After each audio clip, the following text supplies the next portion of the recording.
Bonjour tout le monde, ici Patrick Tousignan pour découvrir les distilleries du Québec. Aujourd'hui, on va parler des produits de la maison Livernois avec Baptiste Gissinger. Pendant que j'habitais en Europe, j'ai pu visiter plusieurs distilleries dans différents pays. J'ai goûté de merveilleux produits issus de savoir-faire ancestral. À mon retour au pays en 2006, on comptait sur les doigts d'une main les distilleries québécoises. Heureusement, les lois ont changé et maintenant, des dizaines de passionnés peuvent vous inventer les alcools du terroir. Je suis Patrick Tousignan et je vous invite avec moi à découvrir les distilleries du Québec. Bonjour Baptiste. Bonjour à toi. Fait que toi, ça fait quand même longtemps que tu distilles et que tu es dans le milieu? Oui. Écoute, moi, ça a commencé en 2011 quand j'ai commencé à travailler en fait sur l'ouverture de mon premier resto à Québec. Donc, le premier resto a ouvert en 2012. Et puis, donc, j'ai commencé à travailler là-dessus en 2011, mais ça, on a ouvert en 2012. Puis, donc, on était sur Grande Allée. Et puis, au début, moi, j'étais sur le plancher. Et puis,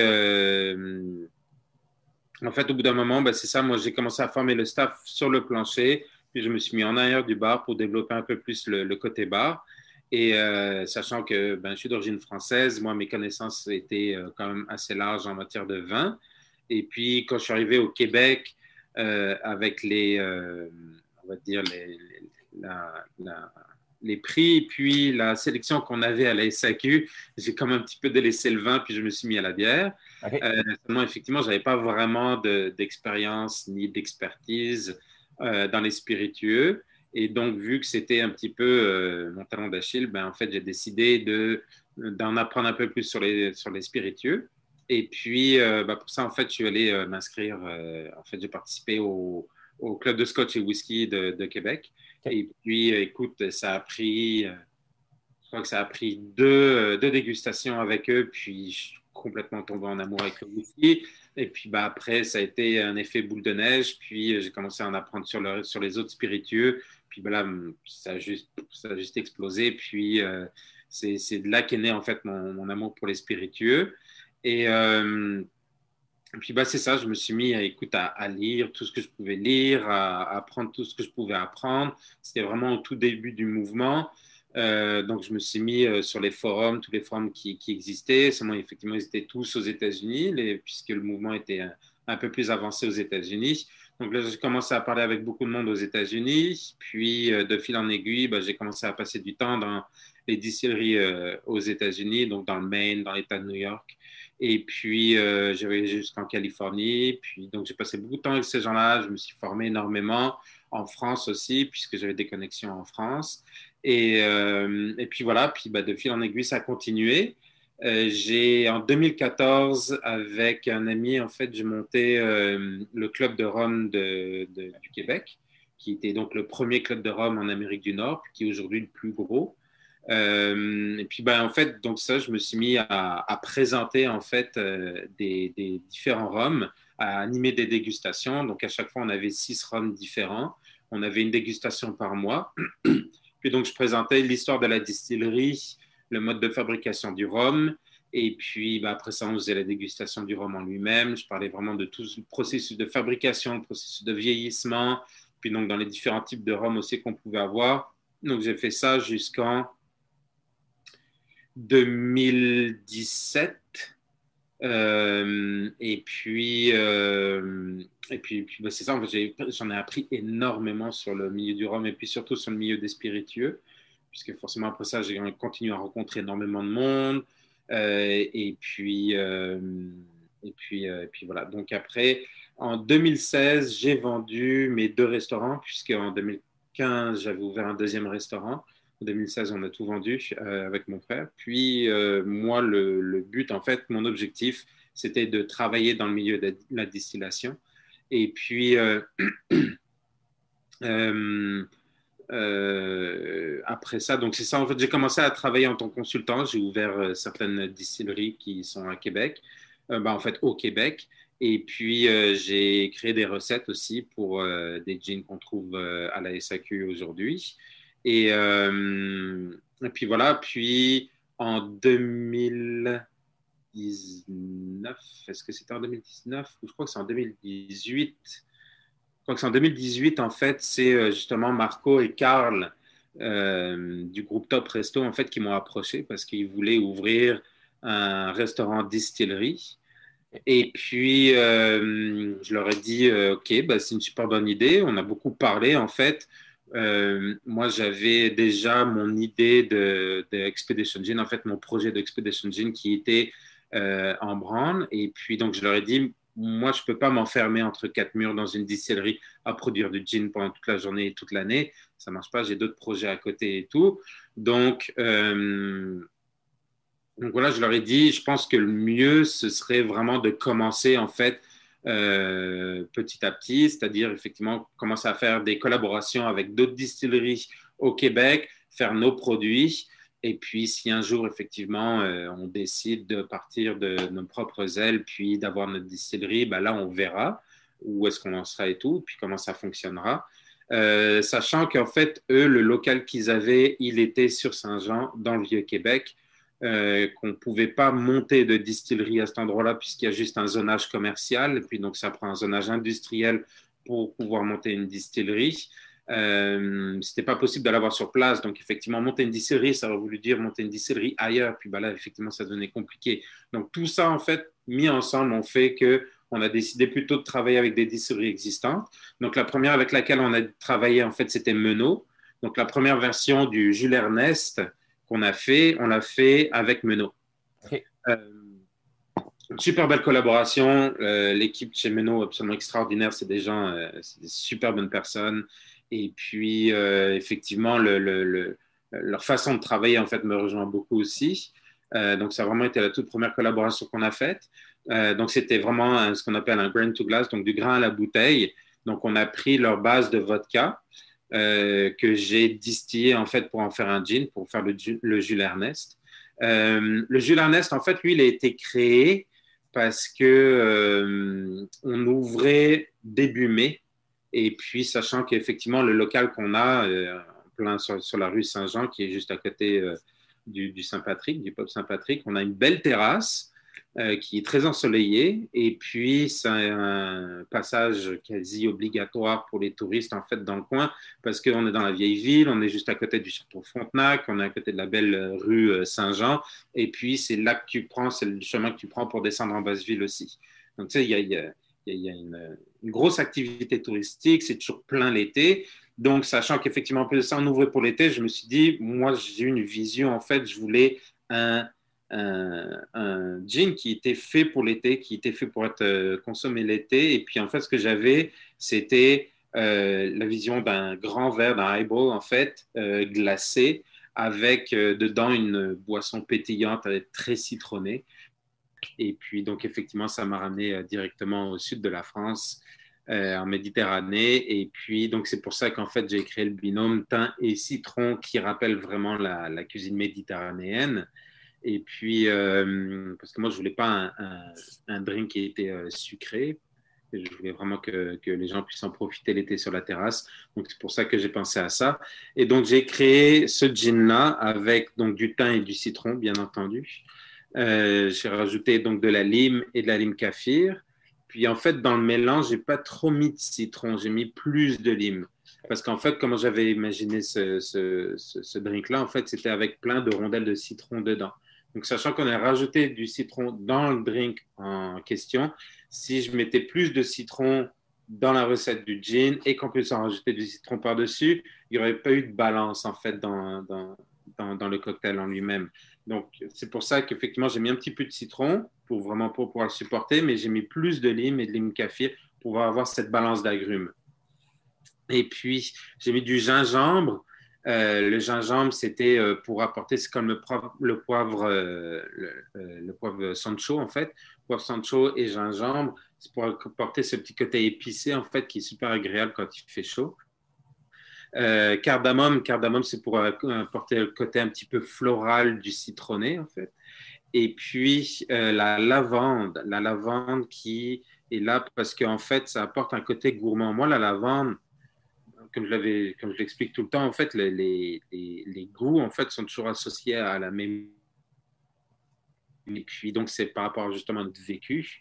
Et puis, moi, la lavande, je l'associe tout le temps comment ça s'appelle, au macaron. Au macaron, parce que tu sais, en France, on a beaucoup de macarons. Puis, la durée, en fait, a des macarons à la lavande qui sont absolument exceptionnels. Et puis, donc, c'est pour ça que moi, la lavande, je l'associe toujours, en fait, à la gourmandise des pâtisseries, des macarons. Et puis, je voulais ce côté gourmand, en fait, de la lavande. Et donc, c'est pour ça que j'ai rajouté la lavande aussi là-dedans. Donc, voilà un petit peu pour la construction du gin Jules Ernest. Et donc, effectivement, le premier qu'on a fait, il était en collaboration avec Menot. Et donc, on avait la base de grains de chez Menot. Et puis, on a fait, je pense qu'on a fait quelque chose comme 600 bouteilles euh, qu'on a fait juste exclusivement pour le restaurant. Oui, Donc, c'est il ça, n'est parce jamais qu'à la sorti en base, c'était vraiment juste pour le resto que vous le faisiez. Exactement, tout à fait. Donc, il n'est jamais sorti en SAQ, celui-là. OK. Il n'a jamais été distribué en SAQ. On a acheté les 600 bouteilles qu'on a produites, on les a amenées au restaurant, puis on les a juste vendues au restaurant. Et puis voilà, puis écoute, les gens commençaient à le demander, à le demander, à le demander. Chaque fois, il y avait des gens qui voulaient repartir avec une bouteille, mais bon, on ne pouvait pas vendre directement au restaurant. Donc, on a décidé effectivement de le sortir à la SAQ. Mais pour ça, on ne pouvait pas le sortir en grain, la bouteille à la SAQ, puisque sachant que ce n'est pas nous qui produisons le produit, il faut que en fait, la distillerie qui le produit puisse faire une marge pour pouvoir vivre aussi. Et puis nous aussi, il faut qu'on puisse faire une marge pour pouvoir vivre aussi. Donc, tu sais, quand tout le monde commence à embarquer ses marges et tout, qu'on travaille en plus de ça du grain à la bouteille, nous, ça ne marche plus dans nos calculs. Il a fallu vendre la bouteille quelque chose comme 80-85 $ pour réussir à s'en sortir. Mais tu sais, ça ne marche plus rendu là. Donc, c'est ça. Donc, on a décidé de travailler avec une autre distillerie, qui est donc la distillerie Stade Akane, qui se trouve dans Limoilou. Donc, effectivement, qui se trouve à genre 15 minutes à pied du restaurant. Donc, pour nous, ça faisait du sens. Puis, eux, ils travaillaient déjà avec du GNS. Donc, on s'est dit, pourquoi pas, on y va. Et puis voilà, donc on a décidé d'adapter la recette du Jules Ernest à une production à base de GNS, donc d'alcool de grains neutres. Et puis, on a réussi à sortir le Jules Ernest à la SAQ, donc qui, lui, par contre, est fait effectivement avec de l'alcool de grains neutres. Et donc, celui qui est vendu maintenant aussi au restaurant, ce n'est plus que celui qui vient de Stade Akone, puisque tous les autres qui ont été faits chez Menot n'existent plus maintenant. Ils ont tous été consommés avec le sourire. Puis moi, j'ai trouvé que le gingembre est quand même assez présent. Oui, je suis content que tu le dises. Effectivement, les gens ont un petit peu de misère à le goûter, en fait. Donc, je suis content qu'effectivement tu puisses le goûter. Et puis, je trouve que c'est des notes qui sont assez intéressantes, des espèces de petites notes épicées comme les poivres, comme le gingembre. Quand tu associes ça, en fait, avec des produits qui sont très agrumés, en fait, ça fait une belle balance, je trouve. Tout épicé avec les agrumes, on arrive à avoir une belle balance, surtout pour les produits de saison plus estivale. Oui, justement, parlant de saison estivale, même que ça réouvre et tout, mais il y a des bonnes chances que j'aille vous voir en terrasse pour goûter le cocktail, parce que là, tu as vraiment bâti ce gin-là dans l'idée du cocktail. Ouais. Donc, pour moi, pour le refaire le même, ça ne sera pas pareil, c'est sûr. Fait que si je vais le boire sur votre terrasse. Merci. Puis, je pense que c'est aussi une des raisons pourquoi vous avez décidé de passer en SAQ, c'est avec le confinement. Vous aviez un beau produit que vous ne pouviez pas vendre parce que les bars sont fermés, les restos sont fermés. Donc, vous avez dit, gars, on a quelque chose de beau entre les mains, on en fait profiter la population. C'est ça, exactement. Puis, ce qui nous a amené aussi à créer d'autres produits comme le Wilhelmine. Puis, on a aussi le gin de l'île verte qui sort justement bientôt là. Dès que moi, je sors de quarantaine, on va pouvoir sortir enfin. Et puis c'est ça. Donc, oui, effectivement, le confinement nous a poussé à sortir d'autres produits plus rapidement en fait, que ce qu'on avait prévu. On voulait se concentrer beaucoup sur le Jules Ernest au début, puisque c'était notre premier produit, puis on voulait le lancer correctement. Puis effectivement, avec les différents confinements, on a dû fermer Maison Livernois. Puis donc, on a eu du temps à côté pour justement sortir, créer d'autres produits. Il y a Wilhelmine qu'on avait en développement depuis un petit moment. Ça a précipité un petit peu la sortie du Wilhelmine. Puis on a le gin de l'île verte, en fait, que j'ai... celui ne sera pas en SAQ. Donc là, effectivement, celui que tu as dans les mains, c'est le Wilhelmine. Donc celui-ci, C'est un gin beaucoup plus fruité, en fait, beaucoup plus bonbon que les autres. On a remarqué que justement à la Maison Livernois, les gins plus bonbons comme le Brockman, le Seven Heaven sortaient beaucoup. En fait, on avait beaucoup de demandes de ces produits-là, donc on s'est dit que ça serait bien d'en faire un à notre effigie, en fait, à notre image aussi. Donc c'est pour ça que celui-ci a été créé. Donc c'est figues, miel, amandes, pamplemousse. Et puis, donc là, c'était une balance, justement, on voulait travailler une balance un peu plus bonbon, donc un peu plus, la figue apporte vraiment le côté fruité, très fruité. Et puis, l'amande, en fait, personnellement, je trouve que dans les gins fruités, en fait, l'amande arrive toujours comme une espèce de support. C'est une espèce de socle. C'est comme si c'était la base un petit peu du gin. En fait, c'est ce qui l'assoit sur des assises bien stables, un peu comme le miel aussi. Donc, c'est les notes beaucoup plus, comment on va dire, Pâtisserie un peu. plus lourdes, en fait. Les notes plus lourdes qui vont vraiment donner une belle assise à ce gin-là. Puis après ça, on a le côté fruité. On a l'hibiscus aussi dedans qui donne la coloration, en fait, qui donne la couleur. Ouais, Et puis, ça va on donner un léger le voit goût bien. floral. Ouais, c'est ça, exactement. Alors ça, la coloration, c'est excessivement difficile à travailler, très difficile à travailler parce qu'effectivement, au Québec, on n'a pas le droit d'utiliser des colorants artificiels, donc on est obligé d'utiliser des colorants naturels, donc des colorants qui proviennent de plantes, en fait, de la nature. Et puis c'est sûr qu'effectivement, pour travailler ces colorations-là, l'hibiscus est toujours celui qui est choisi puisque c'est le plus stable, on va dire. Ça a été énormément d'essais, puis c'est pour ça qu'il était long à sortir celui-là. La recette, je l'avais depuis le départ, en fait, elle était facile, elle était relativement facile à créer, puis rapide à créer. C'est la coloration qui a pris du temps, qui a pris vraiment du temps, énormément d'essais, parce qu'à chaque fois, effectivement, on laissait 2 semaines, 3 semaines, 1 mois devant la fenêtre, voir comment la couleur évoluait. Et puis, ça a été 8 mois d'échecs, en fait. Des 8 mois d'échecs, ça a été super long. Et puis, parce que chaque fois, en fait, il tourne une espèce d'orange. Okay, ouais. Ouais, ben, le nôtre, il tournait orange. Parce que, comme tu peux voir, la couleur est quand même assez soutenue. Là. C'est un rouge qui est très soutenu. Donc, en fait, effectivement, on a vu le Roméo X qui lui a tourné au jaune, mais la couleur était beaucoup plus pâle. Donc effectivement, j'imagine qu'il tourne au jaune quand il est plus pâle, mais nous, il étant plus foncé, il tournait au orange. Puis c'est sûr qu'effectivement, quand tu l'achètes rouge comme ça, puis qu'il tourne au orange après, ben, c'est pas le fun. Puis l'orange est moins belle couleur. Et puis, écoute, on a trouvé un truc, je le dirai pas parce que ça va rester notre secret, mais on a trouvé un truc effectivement un certain procédé pour le faire, qui rajoute des étapes, effectivement. C'est pas juste tremper l'hibiscus dedans, puis ciao, et puis ça marche comme ça. C'est un peu plus compliqué, mais c'est ça, on arrive à relativement le stabiliser grâce à ça. Et puis voilà. En parlant de couleur, justement, donc là, celui-là, c'est celui de l'île verte. Donc, celui de l'île verte, en fait, c'est un ami à moi que je connais depuis vraiment longtemps.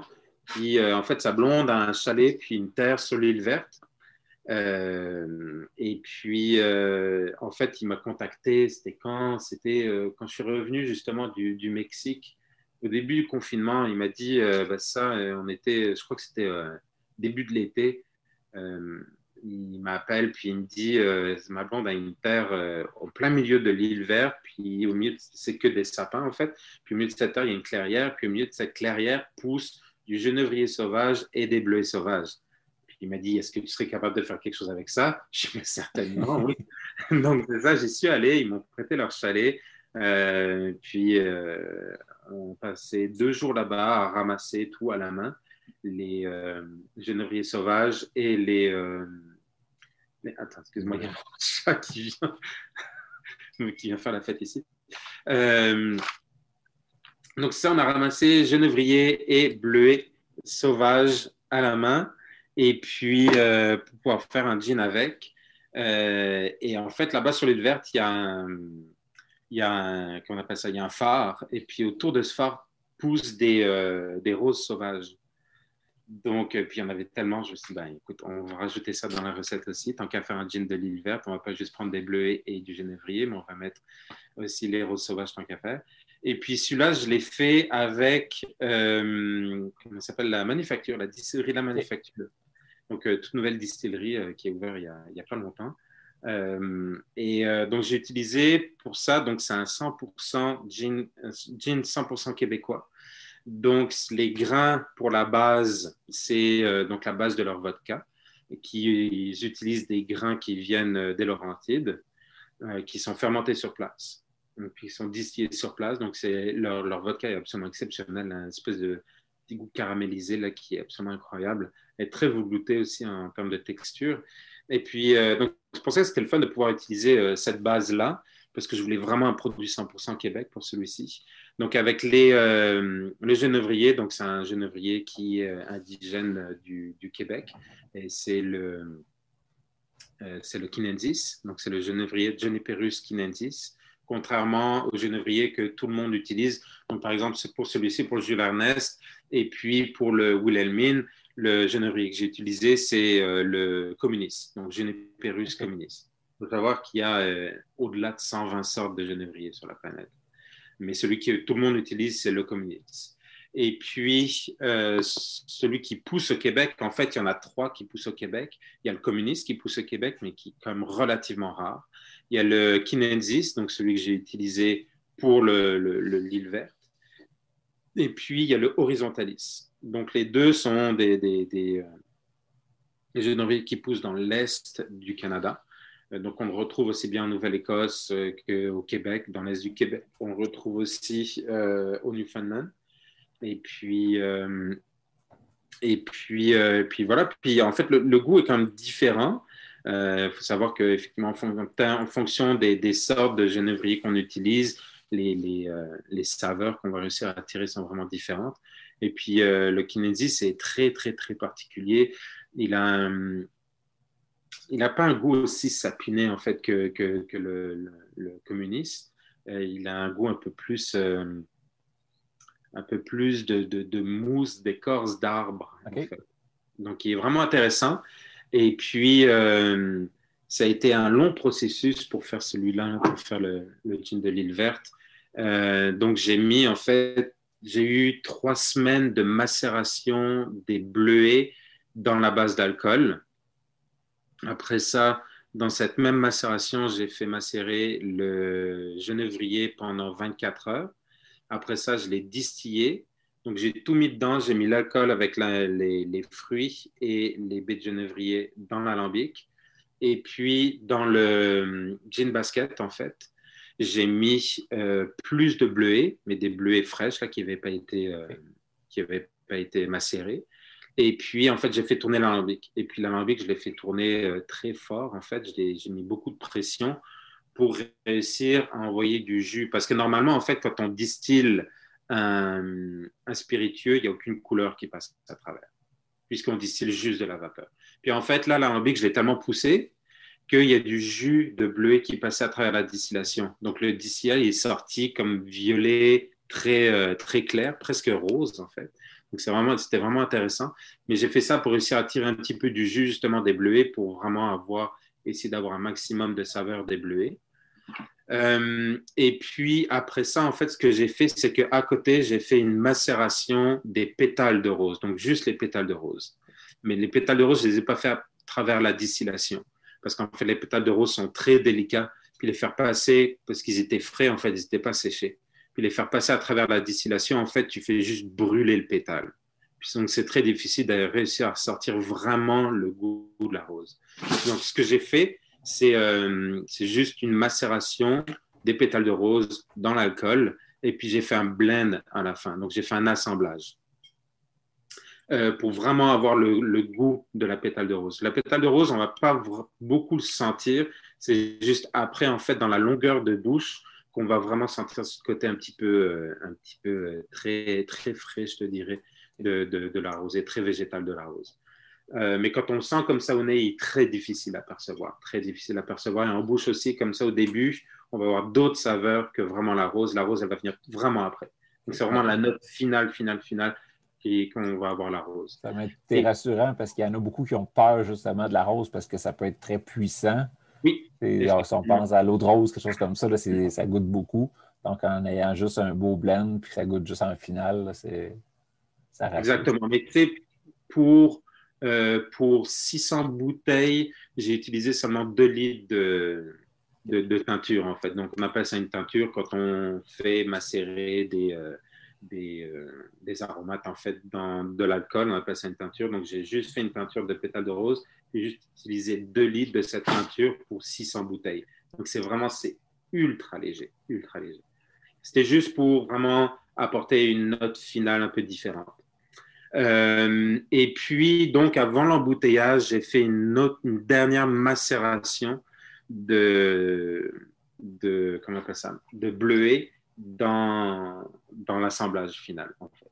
Donc, j'ai eu une macération, celle-ci, c'était une macération d'1 semaine. Okay. Donc, tu sais, les bleuets, en fait, sont présents, mais ce que tu vas avoir, ça n'a rien à voir avec un extrait de bleuet ou quoi que ce soit. C'est juste le fruit en lui-même. Tu sais, tu prends une bleuet, puis tu le croques, ça goûte la bleuet, mais tu n'as aucun sucre dedans. Tu n'as aucun sucré, tu n'as rien du tout. Donc, tu sais, ce ne sera pas un gin gourmand. Ça va vraiment être un gin fruité, mais sans aucune trace de sucre. Il n'y a aucun ajout dedans. Tout ce qu'on a fait après, c'est le diluer avec de l'eau. On est à 44,5, je crois, si mes souvenirs sont bons, en taux d'alcool. Ça aussi, pour le taux d'alcool, à la fin, pour la dilution finale, ça a été beaucoup, beaucoup, beaucoup d'essais que j'ai fait. Pour vraiment, j'y allais vraiment au demi-point. À chaque fois, j'ai commencé à 40 et puis je suis monté jusqu'à 50, je crois. Donc, vraiment, j'ai fait tous les demi-points à chaque fois. Puis après ça, quand j'ai réussi à trouver un petit peu le demi-point que je voulais, ben, là, on a pu faire la dilution. Donc, on arrive à 44,5. Et lui, tu disais qu'il ne sera pas disponible en SAQ. Non, mais disponible en SAQ, il va être disponible. On va voir, je pense qu'on a pris sur les 600 bouteilles qu'on a, on va avoir 400 bouteilles qui sont prévues exclusivement pour la maison Livernois. Puis on va avoir 200 bouteilles qui vont être en vente à la manufacture. Et puis donc, c'est un gin que je fais une fois et puis je ne le referai pas. OK. Ouais, c'était de la job. Hein? C'était de la job, mais c'est surtout qu'en fait, puis c'est ce que je voulais dire par rapport au fait que j'ai créé le Jules Ernest avec un drink en tête, en fait. Puis c'est vraiment ça la beauté de travailler avec des micro-distilleries, en fait. C'est que tu peux te permettre de faire des produits dans un but bien précis. Et puis là, celui-là, c'était vraiment juste pour faire un petit hommage justement à l'île verte parce qu'il y a tous ces ingrédients qui sont directement à l'île verte. Et puis, donc l'année prochaine, je vais faire un autre batch comme ça, unique. Et puis, mais ça va être une autre région du Québec. Je vais aller dans une autre région, puis je vais m'amuser avec ce qui pousse autour. Probablement 3-4 ingrédients maximum. Pour ces produits-là, j'essaie de travailler avec un minimum d'ingrédients possible. Et puis, pour vraiment faire ressortir en fait les 2-3 ingrédients avec lesquels je travaille. Et puis, c'est pour s'amuser, en fait. Et puis, pour mettre en valeur certaines régions du Québec. Fait que Maison Livernois va avoir une espèce de saisonnalité là, avec certains produits. Et puis, les deux autres qui sont déjà en SAQ, eux, vont perdurer. Tout à fait. Ceux-là, je ne les change pas. Ils vont rester là jusqu'à ce que les gens arrêtent d'en acheter, probablement.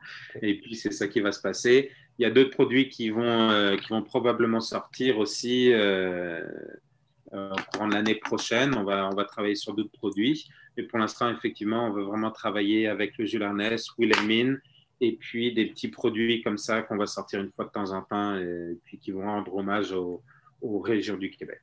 Okay.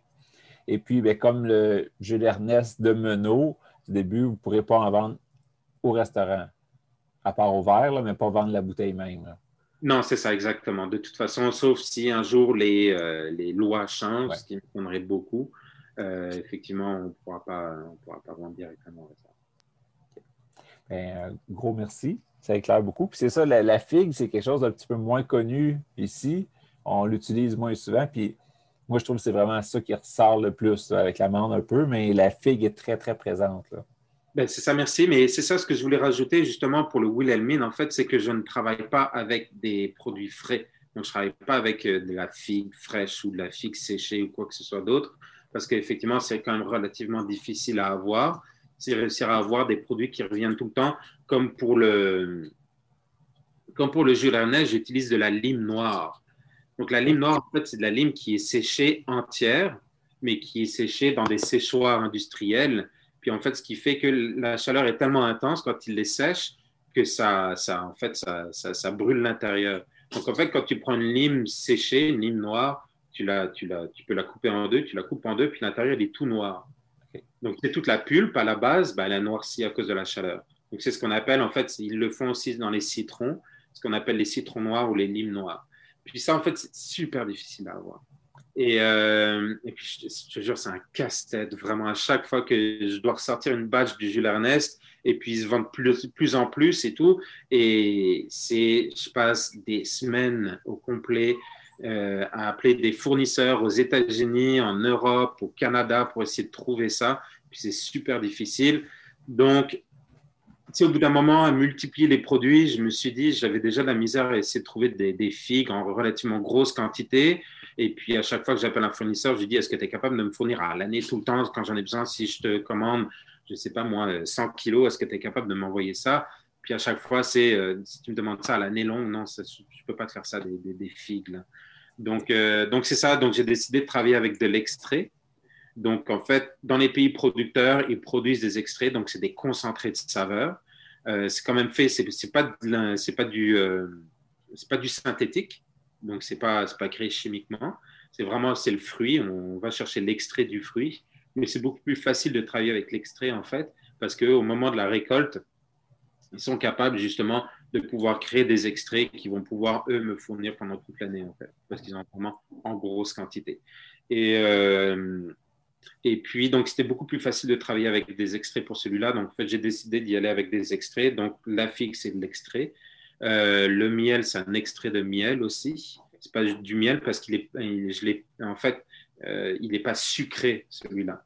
C'est juste que dans l'extrait de figue, ils mettent de la glycérine dedans. Mais de toute façon, j'avais déjà fait des posts, j'avais déjà fait un post qui décrivait vraiment ça sur toutes les pages de gin qui existent sur Facebook et tout ça. Mais effectivement, quand on crée des extraits, on rajoute de la glycérine dedans. Et puis la glycérine, en fait, c'est pas du sucre, mais ça donne un effet sucré. Et puis, c'est utilisé dans l'industrie, en fait, dans la production de la vodka. C'est utilisé énormément dans la production du rhum. Dans la production du rhum, on rajoute de la glycérine pour pouvoir justement, on appelle ça glycérine ou glycérol, pour pouvoir donner une impression de sucré sans rajouter de sucre pour autant. Et puis, dans la production de la vodka, on rajoute aussi de la glycérine pour pouvoir enlever cette espèce de côté qui brûle justement quand on boit de la vodka. Les gens n'aiment pas trop la vodka généralement pure parce que ça brûle. Puis c'est pour ça qu'on la met au congélateur aussi justement. C'est pour pouvoir couper cet effet qui brûle en fait en bouche puis quand ça coule. Et puis quand on rajoute de la glycérine aussi justement, ça permet d'avoir des vodkas qui sont beaucoup plus douces en bouche. Donc voilà, ça apporte une autre texture en fait en bouche. Donc, c'est pour ça aussi que je travaille avec l'extrait de miel et non pas avec du miel, parce que je ne voulais pas qu'il soit sucré, sachant que j'avais déjà de la glycérine dans mon extrait de figue. Et puis l'amande, c'est la même chose, c'est un extrait d'amande. Et puis voilà, c'est pour ça qu'au final, c'est un compound gin. Et ce n'est pas un gin distillé. Donc, pour les pastilles SAQ, c'est embouteillé au Québec. Tout à fait, exactement. C'est embouteillé au Québec, contrairement au jus d'Ernest qui est préparé au Québec. Tout à fait, c'est ça. Ouais, je suis un peu mêlé dans toutes ces... Mais en tout cas, c'est ça. Celui-là, de toute façon, le jus d'Ernest, lui, il est distillé avec du GNS qui vient de l'Ontario. Et puis, puisqu'on n'a pas de GNS au Québec, qui est produit au Québec, donc on n'a pas le choix, on est obligé de se fournir en Ontario. Et puis, le Wilhelmine est un compound. Un gros merci de ton temps ce matin. Québec. Oui, ça va être origine Québec, mais il ne sera pas vendu à SAQ, donc il n'y aura jamais de pastilles. Tout à fait, exactement. Mais c'est ça aurait été un Origine Québec parce que c'est 100% Québec. Tout à fait, exactement. Okay. Puis, juste une petite parenthèse, Expédition Gin, là, je vois ton chandail. Oui. Ça, c'est ton projet, mais tu le fais sur 4 ans quand même. Tu es rendu à combien tu fais, là? En fait, ça va être plus long que ça va être 6 ans. Pour l'instant, j'en ai juste un seul de fait. J'ai celui du Canada qui a été fait, vendu. J'étais l'année dernière, l'hiver dernier, j'étais au Mexique et Guatemala en train de produire mes 2 prochains. Seulement en pleine production, j'ai été arrêté à cause de la pandémie. Puis l'armée a débarqué en fait dans le village où j'étais, dans le sud du Mexique. Et puis donc j'ai dû quitter le Mexique et j'ai dû revenir. Puis là, je travaille pour pouvoir retourner là-bas parce que j'ai 650 litres de ma base d'alcool qui a été produite et qui attend que je revienne pour reprendre la production avec les aromates pour pouvoir confectionner le gin. Donc là, j'attends, on est en train de travailler avec les différentes ambassades. En fait, le problème, c'est que je suis capable d'aller au Mexique, mais c'est les États-Unis qui ne veulent pas me laisser passer.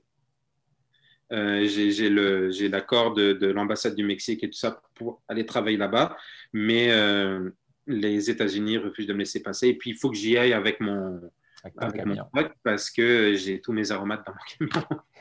Et puis, je ne peux pas les faire passer par avion. Okay.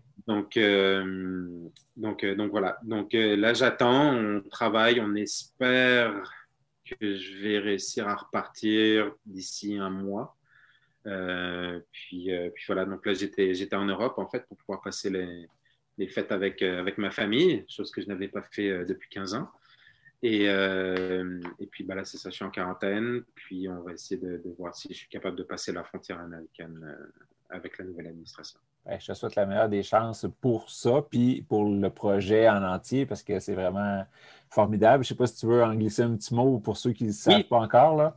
C'est ça, exactement. En fait, Expedition Gin, c'est une idée un peu folle, en fait, d'aller créer 25 gins différents dans 25 pays différents sur les 7 continents. Donc, c'est 4 gins dans 4 pays différents par continent. Donc, par exemple, pour l'Amérique du Nord, Canada, États-Unis, Guatemala, Mexique. Puis après ça, j'étais supposé partir en Amérique du Sud. Le seul problème, c'est que l'Amérique du Sud est complètement fermée, shut down depuis mars l'année dernière. Et puis après ça, j'ai l'Afrique, j'ai l'Europe, j'ai l'Asie, l'Océanie et le dernier, le 25e, qui serait l'Antarctique. Donc voilà, c'est des gins en fait qui sont faits juste une seule fois. Je vais avoir environ 800 bouteilles qui vont être faites à chaque fois et puis qui ne seront jamais refaites. Et la mission, en fait, c'est vraiment d'aller découvrir les méthodes ancestrales de distillation. Comme par exemple, pour celui du Guatemala, en fait, je le distille sur un vieil alambic qui est fait en bois, en terre cuite et en cuivre. C'est quelque chose que je n'avais jamais vu de ma vie avant. Et puis, c'est chauffé au feu de bois sur une plaque de métal. C'est complètement fou comme concept, mais c'est incroyable, ça fonctionne. Et puis, par exemple, au Mexique, je travaille sur des alambics en terre cuite, donc qui traditionnellement étaient utilisés pour pouvoir faire le mezcal. Et puis, ainsi de suite. Tu sais, quand je vais aller au Pérou, par exemple, je vais travailler avec du pisco, puis je vais travailler avec les méthodes ancestrales de production du pisco. Au Brésil, ça va être la cachaça. Donc, pareil, ça va être les méthodes traditionnelles de production de cachaça. Et ainsi de suite. À chaque fois en Afrique, je vais avoir beaucoup de plaisir aussi. Puis en Europe aussi. Et en Europe, ça va être la France, l'Italie, probablement l'Ukraine et puis la Norvège, par exemple. L'Afrique, ça va être l'Afrique du Sud, la Tanzanie. Je vais avoir aussi l'autre, c'est Madagascar. Et puis, j'hésite encore entre l'Égypte ou le Maroc. Et puis, l'Asie, je vais avoir le Kazakhstan, la Chine, l'Indonésie. Et puis, l'autre, c'est l'Inde. Ouais. Ah non, oui, c'est ça, le Japon. Le Japon. Et puis, après ça, l'Océanie, ça va être la Papouasie-Nouvelle-Guinée, la Nouvelle-Zélande, l'Australie et la Polynésie. Puis l'Antarctique, mais tu vas plonger pour aller cueillir des algues ou des choses qui poussent. Parce qu'il ne pousse pas grand-chose sur la banquise et que ça va se passer sous l'eau. Que tout ça, toute la récolte, en fait, va se passer sous l'eau. Wow, super beau projet, mais félicitations. C'est le fun d'avoir une idée et de se lancer. C'est sûr que la pandémie, elle t'a retardé un petit peu, là, mais Ouais, même pas si mal, ça ouais. prendrait 10 ans à le faire, mais c'est déjà Ouais, formidable. c'est Là. ça, exact, exact. C'est ça, tout à fait. Et puis, de toute façon, ben, j'ai tous les produits avec la maison Livernois entre-temps. Donc, généralement, je consacre 6 mois par année à Expedition Gin, puis l'autre 6 mois est consacré aux autres produits que je fais avec la maison Livernois. Eh ben, c'est une belle rencontre à matin. Merci beaucoup, Baptiste. Merci à toi pour ton temps. Fait que, ben, en espérant que les gens vont se ruer à la SAQ, puis euh, même dans le Nord, aller chercher le île verte Oui, oui, à la, oui, la à la manufacture. manufacture. Ouais. Exact. Ben, merci beaucoup.